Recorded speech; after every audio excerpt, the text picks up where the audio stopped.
Hi, everyone. I'm Jennifer Simmons with AIM, and welcome to our third update for the 2022 legislative session.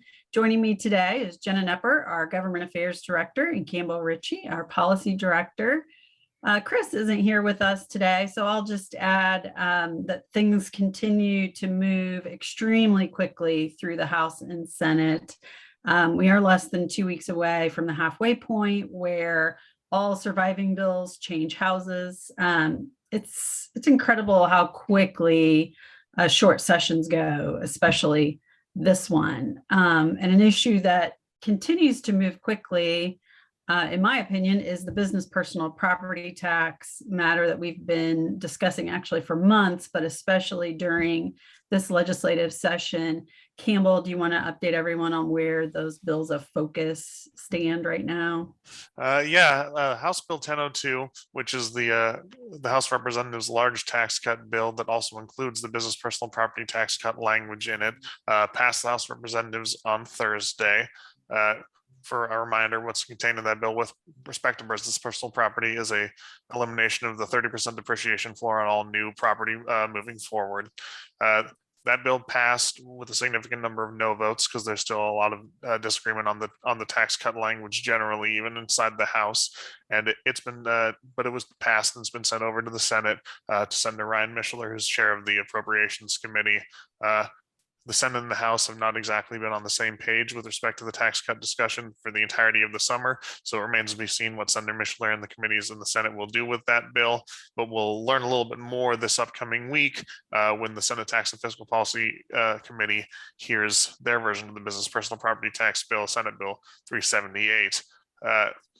As a reminder, that bill contains just a number of ideas about what possible cuts to the business personal property tax would look like, and they're looking forward to amending it significantly to try to focus in on just one or two of those ideas, and we'll see what that actually looks like when they hear the bill again this Tuesday.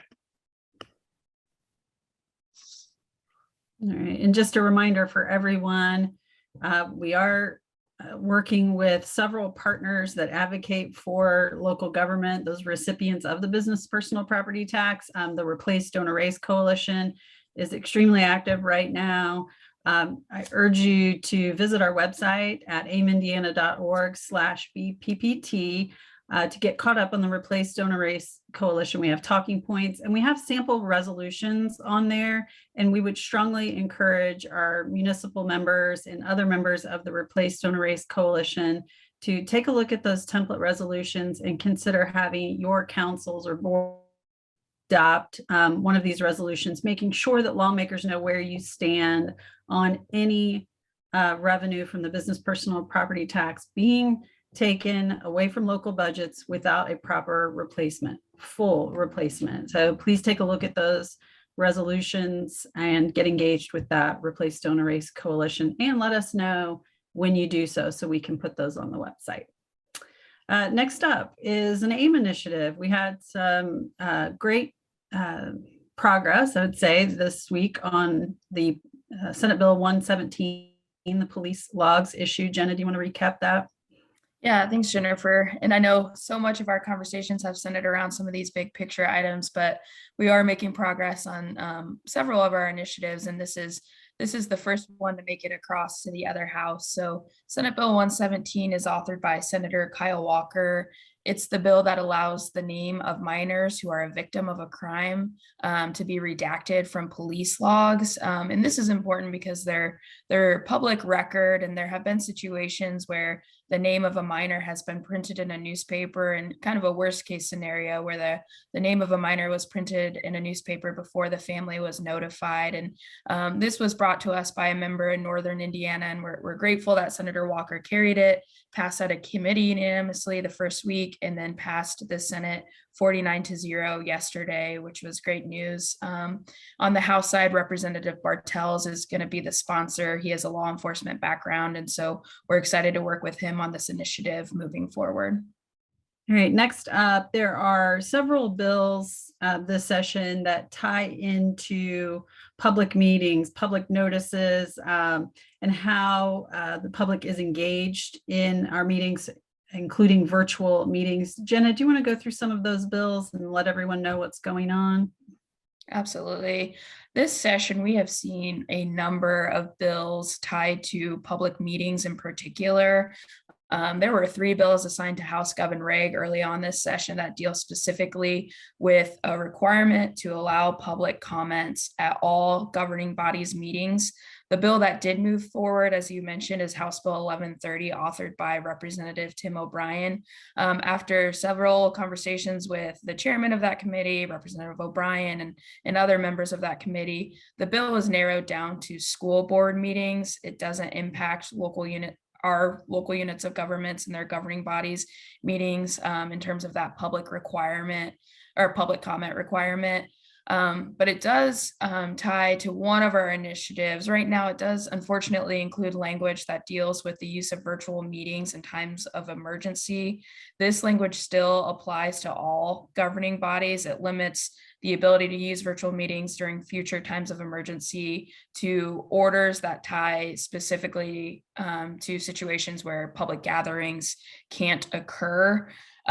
We're hopeful we can continue to work with Representative O'Brien on the virtual meetings language because that is an initiative for AIM to actually allow more flexibility outside those times of emergency when those, as you'll recall, those 7 items that can't be voted on during a meeting, the way the language is currently written precludes a member from participating virtually on any aspect of the agenda. So there's some cleanup language we're hopeful we can work with Representative O'Brien on as this bill moves forward.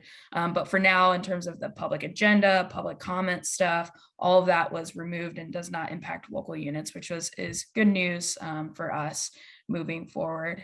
And then Senate Bill 283, this bill is authored by Senator Jim Buck and deals with public notices and how they're published. As you'll recall, last session, there was the bill that allowed any notice that's required to be published multiple times. The first one still had to be published in the newspaper, but the second one could be posted online. This bill takes that a step further, modernizing how these notices can be published and allows a unit to post all notices online moving forward. It was scheduled to be heard in committee on Thursday, but the committee ran long, so he is going to hear it and vote it next Thursday in Senate Local Government.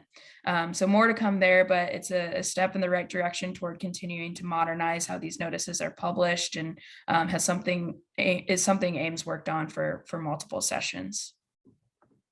All right, thanks, Jenna. All right, that'll do it for us today. Just some quick updates for you.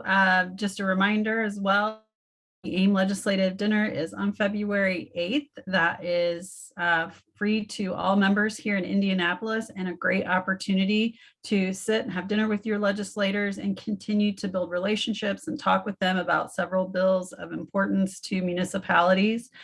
So let us know. There's plenty of room still available. We also have a bill tracking list at the bottom of this legislative summary. We really encourage you to take a look at that list. It's a long list of bills that the AIM legislative team is following, is engaging with this session. So please take a look at that and let us know if you have questions. And otherwise, we will see you again next week. Thanks.